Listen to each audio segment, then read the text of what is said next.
पुण्यात तब्बल 9 वर्षांनंतर महानगरपालिकेसाठी मतदान होतंय। पुणे महानगरपालिकेच्या या निवडणुकीत रस्ते, पाणी पुरवठा आणि वाहतूक कोंडी तसंच शहरातील पायाभूत सुविधा हे मुख्य मुद्दे चर्चेत आहेत। पुणे महानगरपालिकेच्या निवडणुकीत दिग्गजांची प्रतिष्ठा पणाला लागली आहे। दिग्गज नेत्यांनी सकाळीच आपला मतदानाचा हक्क बजावलाय। नागरिकांनी मोठ्या संख्येने मतदान करावं असं आवाहन करण्यात आलंय। सर्वात मुख्य गोष्ट तरुण पिढीला समजायला पाहिजे की मतदान कोणासाठी करतोय आणि कुठल्या कारणासाठी करतोय। दोन मुख्य गोष्ट ज्या ह्या वेळेच्या मतदान आणि उमेदवारांना कळायला पाहिजेत की आचारसंहिता लागल्यामुळे कुठेही फ्लेक्स दिसत नाहीये। जसं आचारसंहिता संपते, या दादाचा वाढदिवस, त्या काकांचा वाढदिवस, हे सगळे जेही लोक उगतचे फ्लेक्स लावतात, हे सगळे फ्लेक्स त्यांचे ह्याच्या सिग्नलच्या समोर उभे असतात। हे असल्यावर माणसाने सिग्नल पाळायचा कसा? बरं, सिग्नल पाळला नाही की तुम्ही त्यांना फाईन लावता, म्हणजे इकडनंही पैसे खाणार, तिकडनंही तुम्ही फ्लेक्स दाखवणार। ह्याच्यात हा सगळा मूर्खपणा आहे। तुम्हाला हे समजायला पाहिजे, फ्लेक्स लावणं बंद करा। आम्हाला माहितीये की कोण जिंकून येणार आहे, कोणाचा वाढदिवस, आणि आम्हाला घेणं देणं नाहीये कोणाचा वाढदिवस आहे। आणि दुसरी गोष्ट की ज्या प्रकारची गुन्हेगारी पुण्यात वाढतीये, प्रत्येक प्रभागाच्या टोळ्या तयार झालेल्या आहेत।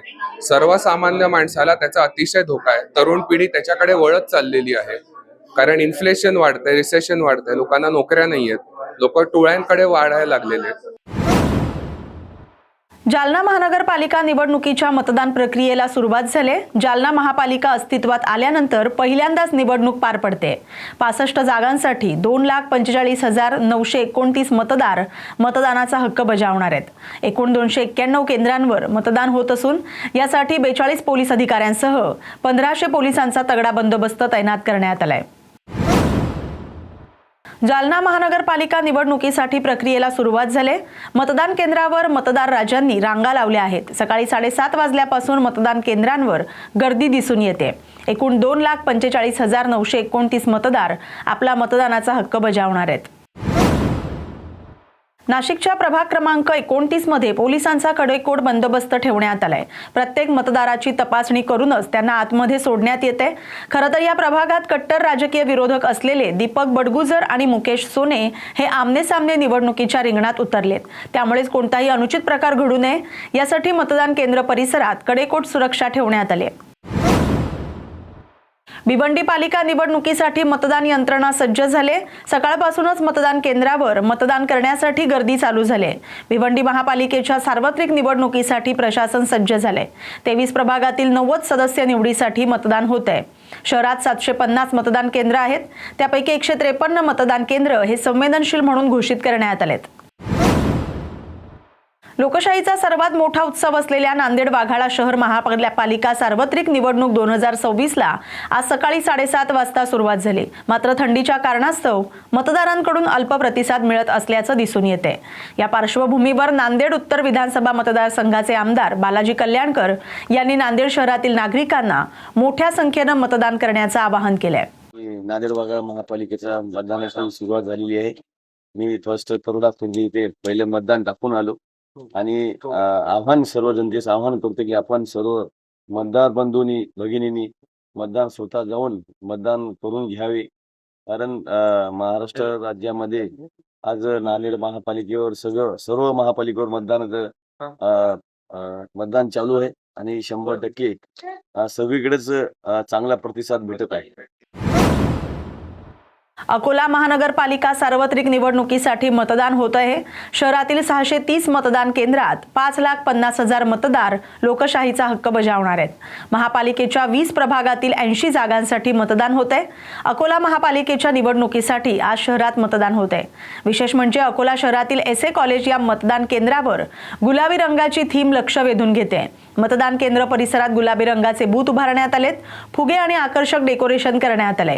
याशिवाय मतदान प्रक्रियेत सहभागी असलेल्या महिला कर्मचाऱ्यांनी गुलाबी रंगाच्या साड्या परिधान केल्यानं मतदान केंद्राचा परिसर अधिकच प्रसन्न आणि सकारात्मक दिसतोय।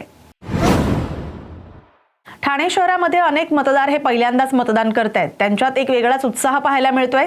त्यांनी आपल्या भागाचा नगरसेवक निवडण्यासाठी आवर्जून मतदान करावं असं आवाहन केलंय। नव मतदार मिताली दळवी हिनं पहिल्यांदाच मतदान केल्यानंतर प्रतिक्रिया दिली आहे। एकदम मस्त वाटतंय पहिल्यांदा मतदान करून। न्यू एक्सपिरियन्स होता माझ्यासाठी हे खरं तर, आणि असं वाटतं की नगरसेवकांनी अजून सगळ्यांना सगळ्यांचे प्रॉब्लेम सॉल्व्ह करावे, त्यांना कोणाचे प्रॉब्लेम्स असतील वगैरे त्यांना हेल्प करावं, न्यू जनरेशनचे प्रॉब्लेम्स वगैरे सॉल्व्ह करायचं काय असतील वगैरे असं. आपले जे फर्स्ट वोटर आहे त्यांना काय सांगतील? आय थिंक न्यू जनरेशनला मी सांगेल फर्स्ट वोटर्स जे आहेत की तुम्ही येऊन मतदान करा, की कळू दे की कोण नक्की काम करतं वगैरे. तुम्ही मतदान द्या, आपला हक्क बजवा. छत्रपती संभाजीनगर महापालिकेच्या निवडणुकीसाठी आज सकाळी 7:30 वाजता मतदानाला सुरुवात झाली. सध्या सर्वत्र शांततेत मतदान सुरू आहे. यावेळी प्रथम मतदान करणाऱ्या एका तरुणीनं आपला मतदानाचा हक्क बजावत आनंद व्यक्त केलाय. आज मी प्रथमच मतदान केलंय. सर्व नागरिकांनी आपला मतदानाचा हक्क बजावावा असं आवाहन तिने केलंय. दरम्यान ज्येष्ठ नागरिकांनीही मोठ्या उत्साहात मतदान केलंय. यावेळी प्रतिक्रिया देताना त्यांनी सांगितले की 40 वर्षांपूर्वी ज्या समस्या होत्या त्या आजही कायम आहेत. उलट आज समस्यांचं प्रमाण वाढलंय. येणाऱ्या काळात निवडून येणाऱ्या नगरसेवकांनी नागरिकांच्या मूलभूत समस्या सोडवाव्यात अशी अपेक्षा त्यांनी व्यक्त केली आहे. म्हणजे आपण ज्येष्ठ आहे आणि आज सुरुवातीलाच मतदान केलेलं आहे. काय जेव्हा आपण पहिले मतदान केलं आणि आज मतदान केलं त्या समस्या त्याच आहेत. आता मतदान करायचं म्हणजे आपला हक्क आहे आणि आपण करायलाच पाहिजे ते आहे म्हणून एक मतदान केलं. बाकी काही नाही, कशातच काही नाही. फक्त वाढतंय करतंय, बाकी काय सुविधाचं एवढं नाहीच आहे.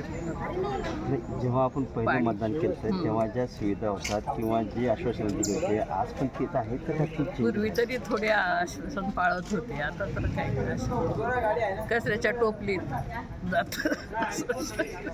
काय वाटतं आपण नगरसेवक निवडून देतात आपल्या एवढं तर झालंय. आता सुधारणा वगैरे सगळे झाली. आता जगाबरोबर बदललंय सगळं आपलं भारत सगळंच. पण मूलभूत जे असतात ना ते सुविधा पाहिजे.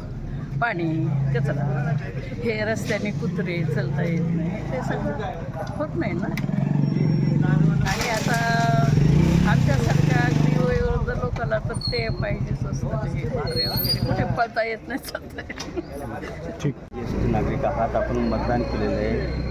पूर्वी जे पहिलं मतदान केलं होतं त्यावेळेस ज्या समस्या होत्या त्या आजही आहे का किंवा काय वाटतं आपल्याला? नाही, पूर्वी जेव्हा आम्ही मतदान करत होतो तेव्हा शहर लहान होतं, इतकं मोठं नव्हतं तेव्हा. आता शहर मोठं झालेलं आहे तर समस्या अनेक निर्माण झालेल्या आहेत. आणि ज्येष्ठ नागरिक म्हणून मी सांगते की प्रत्येकाने आपला मतदानाचा अधिकार हा बजावलाच पाहिजे.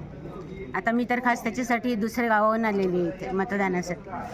बरं, पूर्वी जे तुम्हाला आश्वासन दिले जात होते आजही तेच आश्वासन दिले जातात का काही त्यामध्ये बदल नाही, झाले? पूर्वी कसं होतं शहर लहान होतं तर इतक्या समस्या नव्हत्या. आता कसं शहर वाढले त्यामुळे समस्या अनेक वाढलेल्या आहेत. उदाहरणार्थ पाण्याचा प्रश्न पूर्वी इतका नव्हता. आम्ही आमच्या जन्मापासून औरंगाबादमध्ये राहतो पण इतका प्रश्न नव्हता. पण आता जरा जास्त झालेला आहे पाण्याचा प्रश्न. काय वाटतं आता ज्यांना मतदान केलं ते आपल्या जे समस्या आहे सोडू? हे बघा, मतदान करणं आमचं काम आहे. ती समस्या सोडवणं न सोडवणं हे त्यांचं काम आहे. मग त्यांनी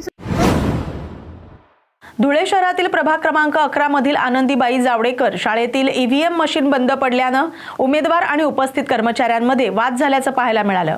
सुमारे अर्धा तास ईव्हीएम मशीन बंद पडले होते. मतदारांना वेळ वाढवून देण्याची मागणी उमेदवारांकडून करण्यात आली. प्रभाग क्रमांक 11 येथील आनंदीबाई जावडेकर ही जे मतदान केंद्र आहे, गेल्या अर्धा तासापासून ईव्हीएम मशीन बंद आहे. बटन कुठल्याही पद्धतीने दाबलं तर प्रेस होत नाहीये. निष्काळजीपणा अधिकाऱ्यांचा चालू आहे. अर्धा तास झाला अजूनपर्यंत अधिकारी आलेले नाहीये. याला जबाबदार कोण? आम्ही मागणी केली आहे की अधिकाऱ्यांनी जितकाही वेळ होईल आम्हाला तेवढा वेळ वाढून द्यावा. भिवंडी महापालिकेतील प्रभाग क्रमांक 19 मधील मतदान केंद्र 22 ते 26 या ठिकाणी काँग्रेस आणि समाजवादीचे कार्यकर्ते आपापसात भिडलेत. मतदान केंद्रावर काही काळ गोंधळ निर्माण झाला होता. सध्या परिस्थिती नियंत्रणात असून मतदान प्रक्रिया सुरळीत सुरू आहे.